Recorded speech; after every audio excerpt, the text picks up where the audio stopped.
All right. So when we talk about the unfaithful partner's healing journey, we're talking about what we call the integrity journey.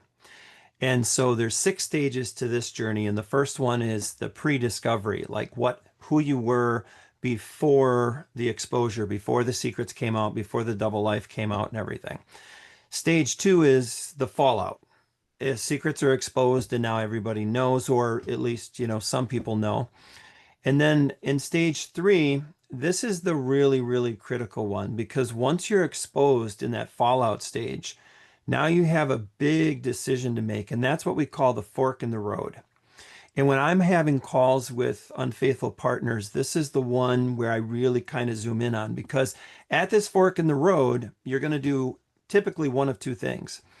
You're either going to double down and get defensive and blame other people, and you're going to go all in on protecting your own self-image, not wanting to believe that you could be that type of person, or you're going to take the other path, which is starting that process of full accountability.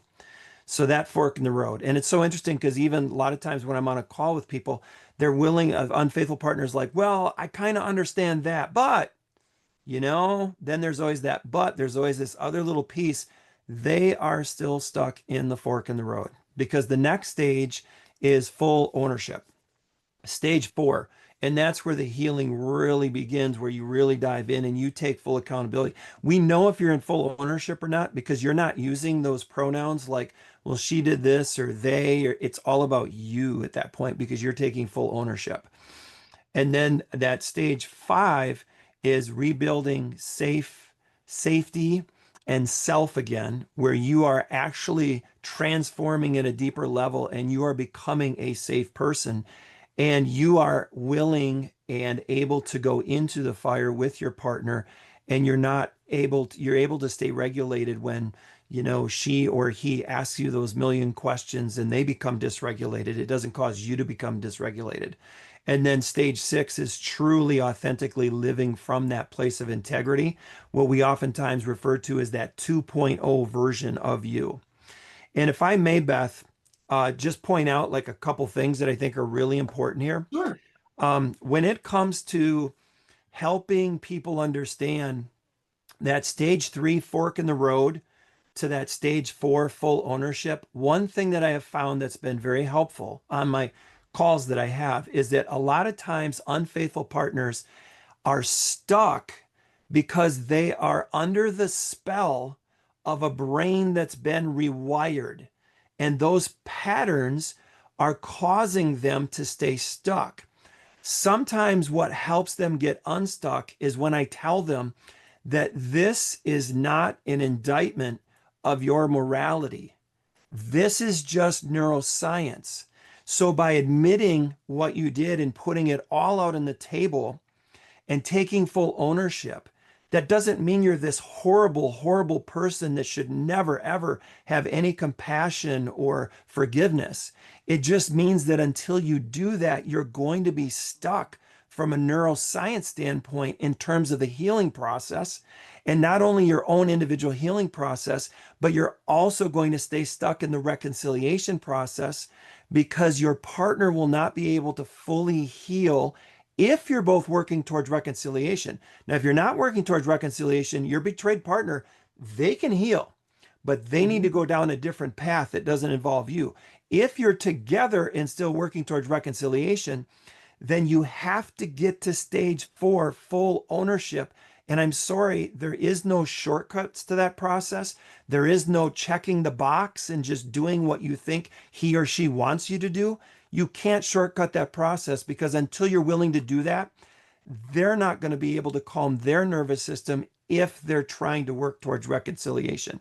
But one of the things that has helped unfaithful partners sort of release a little bit of that shame is when they realize this doesn't mean you are a horrible, horrible, horrible person that there's no hope for, or, when it comes to that morality piece, when I say this is a neuroscience thing and this is why you need it, they're like, oh, it just sort of helps release some of that shame that's got a grip on them because otherwise that shame cycle kicks in.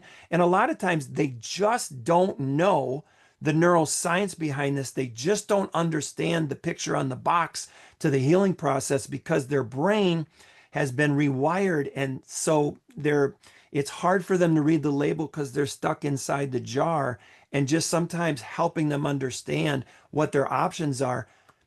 Beth and Camilla, you know this, and Sarah knows it too. There are so many good people who have made bad choices that really want to do the right thing. They just don't know what that is and what that looks like. And that's why we're here. And that's one of the things as a man working on a team with three other women. One of the things that I appreciate the most is just our collective compassion perspective in helping unfaithful partners. And Beth, you always lead the way on this because this is so important, because we know that our best chance for reconciliation is when we have compassion for what that unfaithful partner is going through as well. We understand and recognize the trauma and the pain that the betrayed partner is going through, and we're not trying to dismiss or minimize that at all. But we also understand that in order for them to really heal and to get to that 2.0 versions of themselves, so they can create that 2.0 version of the relationship together, we have to have compassion for that unfaithful partner, and we have to help them understand that there are options here and we are here to support you. Let's take out that morality piece just for a bit so that you can get to that full ownership stage, and then we can help you get to that place of living from integrity again, which we believe and know that you can get to.